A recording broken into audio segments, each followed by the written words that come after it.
Ano mga sissy, another day, another dollar. Sabi niya, baka kasabay na yung interview mo sa green card mo for renewal tsaka citizenship. Yun talagang ina-expect ko, no?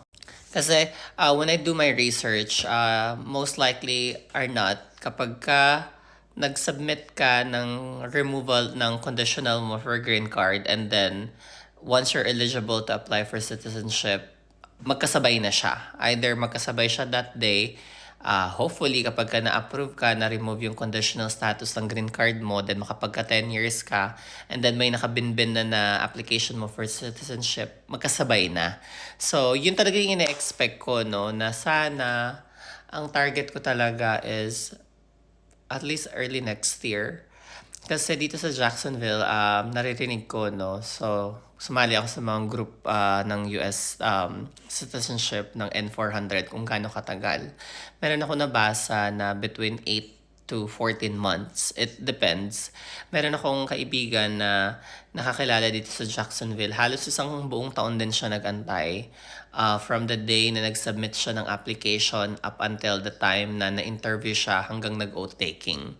So, ini-expect ko talaga magkasabay pero bahala na si Lord. Sabi ko nga ako, ayoko na masyado siyang isipin. Ako, magtatrabaho na lang ako. I'm gonna go to school. And then, hindi ko na ito iisipin. Kasi minsan, katulad ng green card, it's been a year since it was been submitted last year of February of 2025 up until na wala pa rin.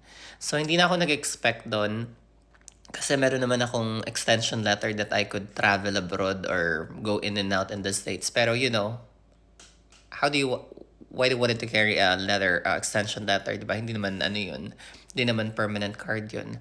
But you could use that because I've been using that multiple times when I travel abroad and then going in and out of the country last year maybe more than 10 times. Wala naman nagiging problema. Ang hassle lang is ganito.